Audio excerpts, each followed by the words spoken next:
명품이라는 것이 있습니다. 참 가지고 싶죠. 그래서 명품을 형편상 못 가지는 사람을 위해서 짝퉁도 개발되어 있습니다. 왜 짝퉁이라도 명품을 갖고자 하겠습니까? 명품이란 그런 의미에서 이렇게 정의할 수가 있을 겁니다. 그것을 소유하고 있는 자로 하여금 자부심을 갖게 해주는 그 무엇에 붙여진 명예로운 이름, 그 이름이 명품이지요. 명품을 가지고 있으면 왠지 자랑스럽습니다. 그리고 품격이 지켜지는 것입니다. 그리고 또한 자부심을 갖게 되죠. 그래서 명품입니다. 가령 국제적인 외교문서, 나라와 나라의 조약들, 양해각서 이런 것을 조인식에 주로 쓰이는 만년필이 몽블랑이죠. 그 몽블랑 만년필이 바로 명품 중에 하나일 것입니다. 품격 있는 곳에는 꼭 모나미 사인펜으로 하는 것이 아니라 몽블랑 만년필로 합니다. 그런 것이 나라와 나라의 품격을 지켜준다. 그렇게 생각하기 때문에 아마 만년필에도 명품이 있고 가방에도 명품이 있으리라 생각합니다. 물건에만 명품이 있는 것이 아닙니다.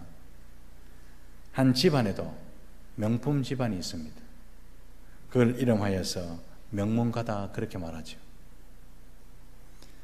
그 명문가를 이룬 집안 선조들을 후손들은 길이 존경하고 그 이름을 기억하면서 그의 은택이 무엇인지, 음덕이 무엇인지 자랑스러워하고 잊지 않으려고 합니다. 그 집안을 세우려던 선조는 몇 대째 할아버지는 우리 집안을 세우기 위해서 이러한 일을 했다. 그렇게 자랑하는 것이 통상적인 일이겠지요. 오늘 본문에도 믿음의 명문가, 명품 집안이 나옵니다. 그 집안 이름하여 고라의 가문이죠. 고라의 자손들, 명품 중에 명품입니다. 그런데요, 참 역설적으로 이 집안의 시작이었던 고라는 그렇게 명예로운 이름이 아닙니다. 명예로운 이름으로 시작된 것이 고라가 아닙니다. 고라의 이름은 출애굽기 6장 16절 이하에 처음으로 레위 가문을 소개하면서 제일 먼저 소개되죠. 거기 보면은 고라는 레위 지파의 한 사람입니다. 그리고 그의 아버지 이스할은 모세의 아버지 아므람과 형제입니다. 이 말은 그 위대한 지도자 모세와 이 고라는 사촌지간이었다는 것입니다. 하나님께서 모세를 통해서 출애굽의 대역사를 이루어내셨습니다. 그 집안에서. 그리고 또한 하나님께서는 모세 형 아론과 그의 자손들에게는 명예로운 제사장직을 맡기셨습니다. 그리고 민수기 16장 9절 말씀에 보면 고라와 그의 후손들에게는 성막에서 수종드는 일을 맡기셨습니다. 굉장한 일이죠. 그 집안을 뽑아내셨습니다. 그런데 고라는 이게 마음에 안 들었습니다. 이게 마음에 안 들어서 받아들일 수 없다. 그렇게 생각했죠. 아마도 자기 혼자 생각했을 겁니다. 모세는 전부 혼자 지금 존경받고 혼자 주목받던 일을 혼자 다 하고 그리고 자기 집에 있는 형들과 그 조카들을 다 세워놓고 좋은 자리 혼자 다 차지하고 저끼리 다 해먹는다. 이렇게 생각했음이 틀림없습니다. 모세가 그들에게 말하죠. 하나님께서 구별해서 하나님을 가까이 하게 하시고 백성들을 대신해서 하나님이 섬기는 일이 결코 작은 일이 아니고 구별된 일이고 정말 존귀한 일인데 너희들이 너무나 지나치는도다. 그렇게 설명하듯이 이분들은요, 영화롭고 명예로운 이름이 무엇인지 또한 명예로운 일이 무엇인지 생각을 안 해봅니다. 그리고 통상적인 모든 사람들이 과정을 생각하지 않습니다. 결과만 봅니다. 요셉이 그렇게 고생을 했는데도 총리된 요셉만 생각하기 때문에 요셉을 좋아하고 요셉이 되라 그래 말하면요 좋아합니다. 그런데 따져보십시오. 요셉이 총리가 되기 위해서 구덩이에 빠졌죠. 누명섰죠. 그것도 성폭행 미수범으로 누명섰죠. 시종일관 억울한 일을 당해도 말 안 하고 견디는 그 결과가 총리였습니다. 우리는 과정을 보지 않습니다. 모세 백성을 데리고 나올 때 죽을 고생했죠. 지금 고라처럼 이렇게 옆으로 툭툭 튀어나오는 사람 많습니다. 그거 다 참아내야 되는 길이 모세의 자리입니다. 그런데요, 존경받는 그 모습만 보고 고라가 삐졌습니다. 그래서 민수기서 16장 1절에서 3절 보면 어느 공동체 없이 튀려는 사람들 있잖아요. 야망 있는 사람들.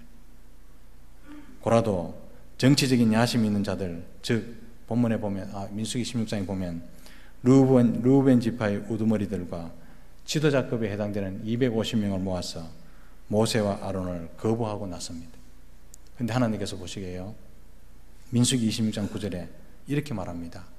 여호와께 반역할 때, 여호와께 반역할 때, 여호와를 들고 거부하고 여호와를 배반한 거라. 하나님 그렇게 해석하십니다. 하나님께서 그들을 불렀지 모세가 부른 거 아니라는 거죠. 하나님께서 아론과 그 제사장들을 세웠지 모세가 세운 거 아니었다는 말입니다. 그래서요, 한마디로 말합니다. 여호와를 거역할 때. 모세는 이런 일이 한두 번이 아니었죠. 그래서 민수기 16장 4절 보면 이 모습을 보고 듣고 엎드렸다가, 모세가 광야에서 기가 막힌 일이 있을 때마다 엎드립니다. 이번 일도 듣고 엎드렸다가 하나님의 음성을 듣고 이래 말합니다. 하나님께서 택하신 자가 누구인지 알게 하실 것이다. 그렇게 설득하면서 고라와 그 모든 무리들에게 향로에 불을 담아서 아침에 회막 앞으로 나오느라 하나님이 택하신 자가 누구인지 분명히 보여줄 거라 설득합니다. 온유함이 지면에 성했던 모세가 또 참지요. 그런데 그들은 이러한 모세의 말도 듣지 않습니다. 결국 하나님께서 진노하셔서 16장 31절 이하에 보면 땅바닥이 갈라져서 그들과 그의 모든 재산들이 산채로 빠지면서 땅이 그 위로 덮습니다. 사람들이 충격을 받죠. 얼마나 충격적이었으면 두 번째 백성의 수를 셈하는 26장 10절 11절에 이걸 다시 한번 기억합니다. 이렇게 기록되어 있습니다. 땅이 그 입을 벌려서 그 무리와 고라를 삼키매 그들이 죽었고 당시에 불이 250명을 삼켜 징표가 되게 하였으나 고라와 고라의 아들들은 죽지 아니하였더라. 고라는 살아남아서 계수에 들어갔다 이런 뜻입니다. 고라의 자손들은. 역대기에 보면요, 불명예스러운 이름, 그렇게 명예스럽지도 않고 자랑스럽지 않은 고라의 이름이 자주 등장합니다. 사라지지 않고. 루벤의 그 지도자들은 다시는 안 나오는데 고라는 계속 나옵니다. 고라의 자손, 고라의 증손, 고라의 아들들이라는 이름으로 고라의 이름이 계속 나옵니다. 오늘 본문에도 보면요, 성전 문지기 직무를 맡은 자들을 나열하는데 우두머리 살룸이 고라의 자손이었다 분명히 말합니다. 고라의 자손이었다. 그리고 역대상 26장 1절에 문지기의 반차의 이름을 쭉 이야기하면서 고라의 사람들, 고라 집안이다 이거죠. 고라의 사람들. 문지기 직분은 요즘 말하는 문을 지키는 사람이 아닙니다. 감독 직분이죠. 문지기 직분은 성전의 모든 방을 관리하고 곳간을 지키고 아침마다 성전 문을 열고 저녁에는 닫고 또 말 안 듣는 사람이 있으면 추방시키는 치리권도 있는 중요한 직분이었습니다. 그래서 능력이 있다고 신실함만 있다고 되는 것이 아니라 믿을 만한 사람, 백성들이 그들을 존경하는 사람을 문지기 직분으로 세웠습니다. 존귀한 직분이죠. 한편으로 역대상 6장 31절 이하에 보면 고라의 자손은 찬송하는 직무도 맡았습니다. 찬양대, 아무나 서는 것 아닙니다. 레위 지파 중에 고라의 자손이 찬양을 했답니다. 그런데 주목할 것은요, 고라 자손의 찬송에는 역사하는 힘이 있었습니다. 찬송할 때요, 적진이 파하고 문이 열리는 역사가 일어났습니다. 그 예 중에 하나가 역대하 20장에 기록되어 있습니다. 유다왕 선한 임금 여호사밧 때 암몬 족속과 모압 족속이 협력하여서 연합군을 이루고 여호사밧을 공격해 돌았죠. 그때 여호사밧은 군사를 정비하고 있었음에도 불구하고 적들이 너무나 많이 쳐들어오니까 사시나무 떨듯이 떨면서 두려워했습니다. 그때 고라의 자손들이 심히 큰 소리로 여호와를 찬송하고 창도 안 가지고 방패도 안 가지고 모든 백성 앞에서 찬송을 쫙 하는데 적들이 무너지기 시작합니다. 추풍낙엽처럼 무너집니다. 찬송으로 큰 승리를 이룬 기사가 역대하 20장에 나옵니다. 고라의 자손들의 찬송은요, 창보다 무섭고 칼보다 무서웠습니다. 하나님의 역사하는 힘이 있었기 때문입니다. 여러분의 찬송이 이런 찬송 되시기를 주님의 크신 이름으로 축복합니다. 그래서 고라의 자손들의 찬송시는요, 시편에 수록되어 있습니다. 시편 41편이 42편이 고라 자손의 시편인데 여러분 암송할 만큼 유명한 시편입니다. 시편 41편 1절 말씀을 보면 하나님이여 사슴이 시냇물 찾기에 갈급함 같이 내 혼이 주를 찾기에 갈급하나이다. 이렇게 노래한 것이 고라 자손들의 노래입니다. 그리고 또한 시편 84편 유명한 성전에 대한 사모함, 그 이야기의 시가 고라 자손이신데요, 84편 10절 말씀에 보면 여러분 다 암송되어 있는, 암송하시고 있는 그런 익숙한 말씀이 나옵니다. 주의 궁정에서 한 날이 다른 곳에서 첫날보다 나은즉 악인의 장막의 가함보다 내 하나님 문지기로 있는 것이 좋습니다. 이 시가 고라 자손이십니다. 그들은 문지기였잖아요. 문지기로 있는 것이 좋습니다. 이런 시가 시편 가운데 고라 자손의 시가 11편이나 기록되어 있습니다. 그들은 하나님 향한 마음이 늘 동일하고 늘 하나님과 동행하며 살려고 몸부림친 집안이 바로 고라 자손들이었습니다. 참고로 역대상 6장 34절에 보면 시대적 전환기에 사사시대에서 왕정시대로 넘어갈 때 2명의 왕에게 기름 부었던 사무엘 선지자가 고라의 자손이었다라는 사실을 밝히고 있습니다. 사울 왕 임금에게도 기름을 붓고 다윗 임금에게도 기름을 부었던 그 사무엘이 고라의 자손이었답니다. 대단한 집안이죠. 또한 시편을 연구하는 학자들에 의하면 시편 41편과 43편은 다윗 왕 때 지었답니다. 그러니까 주전 1000년쯤 되겠죠. 그런데 시편 84편과 85편, 87편은 바벨론 포로 귀환 이후에 지었답니다. 가령 주전 500년경에 지었다는 말입니다. 이 말이 무슨 말입니까? 무려 500년간 변하지도 않고 하나님을 향한 태도를 바꾸지도 않고 배반하지도 않고 변함없이 하나님을 찬송했던 그 집안, 그 찬송이 보통 찬송입니까? 능력의 찬송, 적진을 파하는 찬송, 그 찬송을 하나님께 드렸던 집안이 고라의 집안이었답니다. 그야말로 하나님께서 고라의 집안, 고라의 집안, 고라의 자손들 자랑할 만하죠. 믿음의 명문가입니다. 그러면 궁금한 것이 있습니다. 고라의 자손들이 어떻게 이렇게 믿음의 명문가로 세워지고 하나님께서 믿음의 명문가로 그 시를 받으시고 찬송을 받으시고 적진을 파하시고 이렇게 세움받고 쓰임을 받을 수가 있었을까요? 가문의 시조 고라는 분명히 자랑스러운 이름이 아닙니다. 불명예스러운 이름이죠. 자기 선조가 고라였습니다. 우리 선조가 고라입니다. 그렇게 인정하는 것이 쉽지 않습니다. 솔직한 사람들이죠. 우리 조상이 이완요입니다. 이 말하고 비슷합니다. 그런데 그들은요, 역설적이게도 자신들이 바로 그 고라의 자손이라는 사실을 잊지 않았기 때문에 믿음의 명문가가 되었은 줄 여러분 아십니까? 고라의 자손이라는 이 말은요, 그들이 잊지 않기 위한 하나의 수단이었습니다. 민수기서 26장 11절 말씀에 고라의 아들들은 죽지 아니하였더라, 이 말 속에 역사적 정황이 그대로 다 나타납니다. 왜 안 죽었을까요? 불쌍해서 살려줬을까요? 거역했는데 아닙니다. 이 말 속에는요, 고라의 아들들은 하나님께 불순종하는 죄에 가담하지 않았다는 말입니다.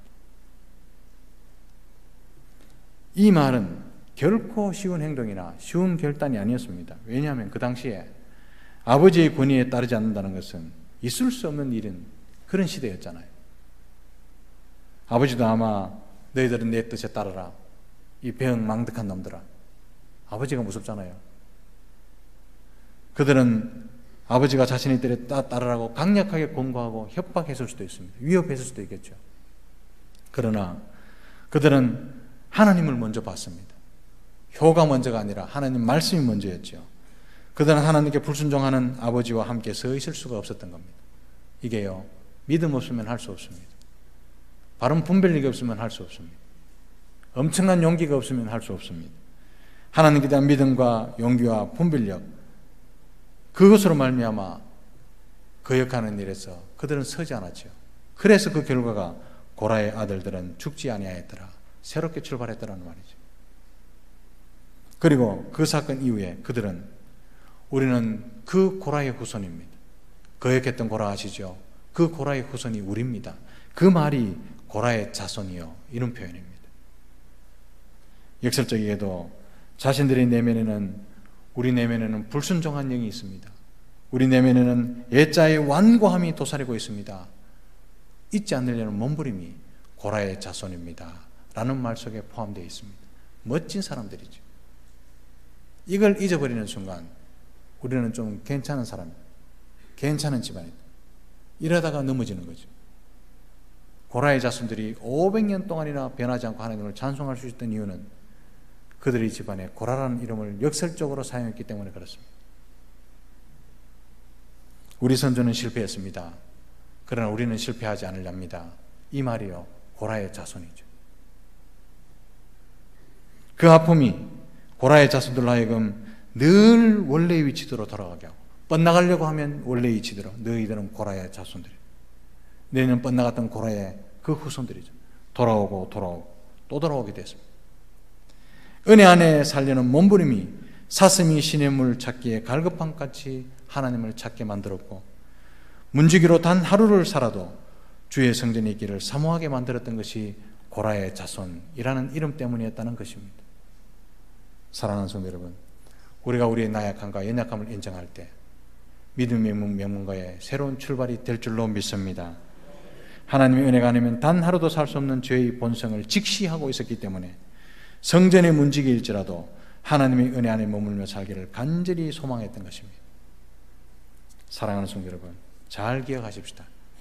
이와 같은 고라, 그 고라에 거역하는 본성은 우리의 내면에 깊숙한 곳에 자리 잡고 있습니다. 누구나 마찬가지입니다. 그러나 우리는 고라가 아니라 고라의 자손으로 살기를 힘써야 될 줄로 믿습니다. 문지기로 살든, 노래하는 자들로 살든, 기도하는 자로 서 있든, 주방에서 봉사하든 마당에서 봉사하든 주님의 은혜에 머물기를 간절히 원해야 할 줄로 믿습니다. 출발이 좀 서툴러도, 출발이 택다인 곳에서 출발한다 하더라도, 출발이 많이 부족해도 은혜 안에 머물면 누구든지 믿음의 명문가를 이루게 될 줄로 믿습니다. 그런 영적 각성이 고라의 자손을 믿음의 명문가로 다시 태어나게 한 것이고, 무려 500년간이나 하나님을 변함없이 그 능력의 찬송, 역사하는 찬송을 드리게 된 집안으로 우리로 하여금 기억하게 만들었다는 것입니다. 사랑하는 성도 여러분, 오늘날은요, 핵가족을 넘어서 혼자 밥 먹고 혼자 차 마시고 혼자 지내는 세대. 그래 슈퍼에 가면요 1인분 양식이 많이 나옵니다. 이게요, 교회도 대비해야 될 시대죠. 교제가 안 된다는 겁니다. 자기가 곧 정답인 시대죠. 혼자만 지내니까 코이노니아가 안 됩니다. 암울한 시대가 올 겁니다. 그래서 온 가족이 한자리에 모이는 기회가 있을 때마다 신앙을 이야기하고 신앙을 전수할 수 있는 기회로 만들어야 할 줄로 믿습니다. 자주 볼 수 없는 자녀들에게 고라 자손들과 같은 열정, 믿음의 이야기, 구름기둥과 불기둥 이야기, 그런 열정을 전공하는 믿음의 가정들 세워지기를 주님의 이름으로 축복합니다. 고라의 자손들이 사모했던 은혜와 복이 각 가정마다 다 임함으로 말미암아 믿음의 명문가를 이루시는 저와 여러분들의 가정들이 되시기를 주님의 크신 이름으로 축복합니다.